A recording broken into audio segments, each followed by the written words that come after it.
Salut à tous, donc aujourd'hui je vais faire cette petite vidéo pour vous présenter une box Android TV que j'ai commandée sur le site Gearbest pour une somme de 32 € avec les frais de port. C'est la version 8 Go, non pardon, c'est la version 2 Go de RAM et 16 Go de ROM, parce qu'elle existe aussi en version 1 Go de RAM avec 8 Go de ROM.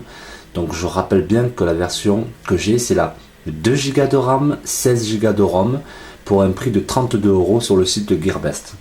Je rappelle que je n'ai aucun partenariat avec Gearbest, c'est juste à titre indicatif, vous pouvez la commander n'importe où ailleurs. Si vous la trouvez moins chère, tant mieux pour vous, profitez-en.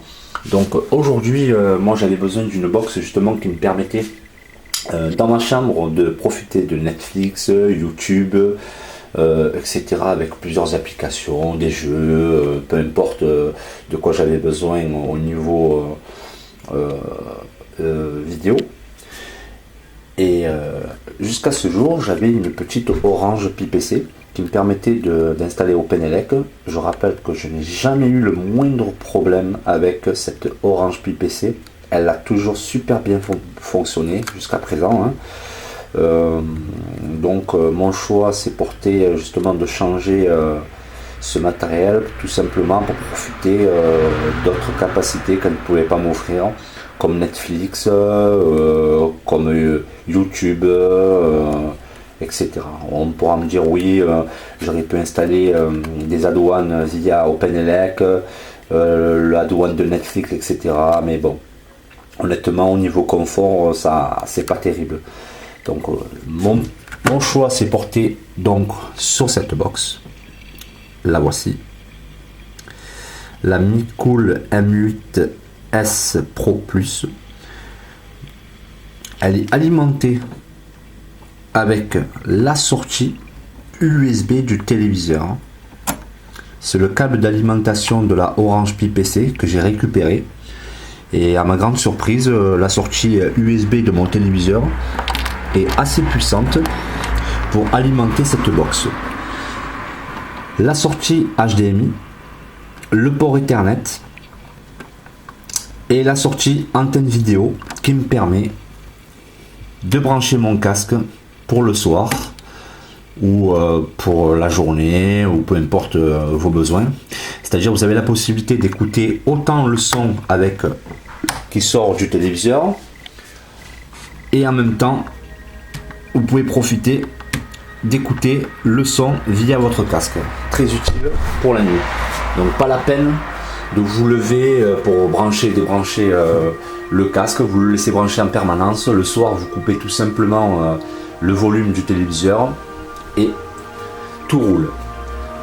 Donc l'avantage, je sais pas si c'est un avantage pour le matériel, mais je pense que ça va pas trop l'abîmer, ou peu importe ce que ça pourrait faire, mais moi ça fait maintenant 2 ans que je fais ceci avec la Orange Pi PC, c'est-à-dire que j'alimente directement le matériel avec la sortie USB du téléviseur, et quand j'allume le téléviseur, la box s'allume automatiquement.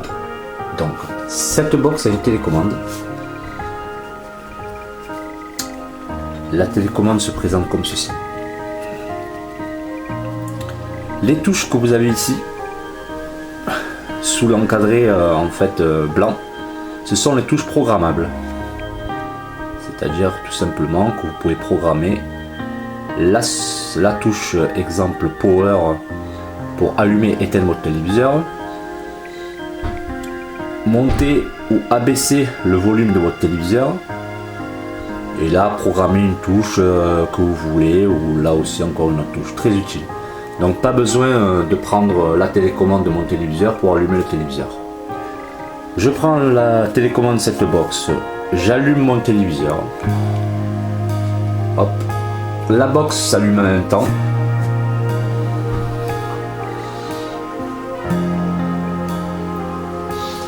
Alors cette box, voilà, grosse surprise, je l'ai flashée avec un firmware Android TV en 7.1. Je vous donnerai le lien dans la description de cette vidéo, qui est très simple à flasher. Il n'y a aucun souci de difficulté, même pour la personne qui ne comprend rien. au flash. Alors, Android TV est pour moi de meilleur confort que Android stock pour une utilisation multimédia. Alors, Netflix, Kodi, MyCanal, Perfect Player, YouTube, Google Play, etc. Alors, ce que vous attendez de cette box, bien sûr, c'est qu'elle ait la possibilité de lire Netflix en 1080p.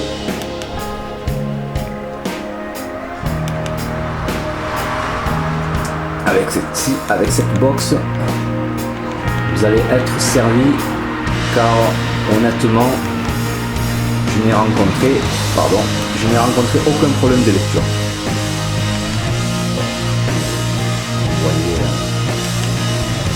ceci au hasard.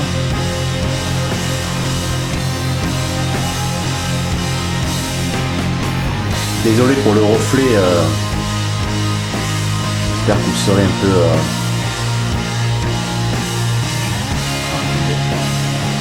Alors on voit bien cette vidéo. On sort bien en 1080p. Il n'y a aucun souci.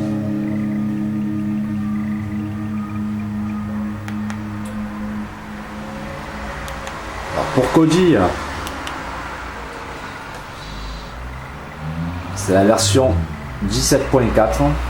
J'ai préféré installer le thème Confluence, que j'aime beaucoup d'ailleurs, parce que c'est un thème simple.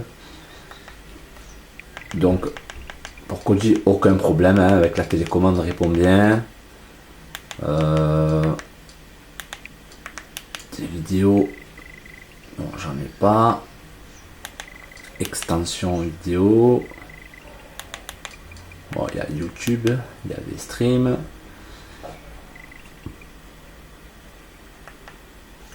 Donc vous pourrez lire sans problème les vidéos en 4K avec le H265. Je n'ai pas essayé les vidéos en 10 bits, mais je pense que le 8 bits passerait sans aucun problème avec le processeur Amlogic S905X. Donc on revient sur le menu principal. L'application MyCanal, très important. Alors, sur toutes les chaînes, on peut mettre quoi?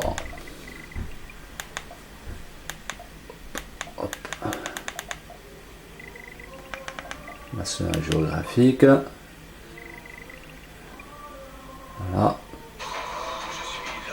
Il n'y a aucun problème. Elle répond parfaitement. Au niveau du DRM, Google, elle est certifiée level 1, ce qui vous permet justement de lancer certaines applications que certaines box ne peuvent pas faire, comme la Blink GT1 que j'ai au salon, par exemple, ne peut pas envoyer du Netflix. L'application se lance, il y a une erreur de compatibilité avec le DRM. Donc il y a toujours une solution d'installer l'application Netflix, qui est en fait la Netflix version pour Android stock, la normale, mais vous n'aurez pas le confort que vous avez avec la version pour Android TV avec la télécommande. Donc tout fonctionne parfaitement.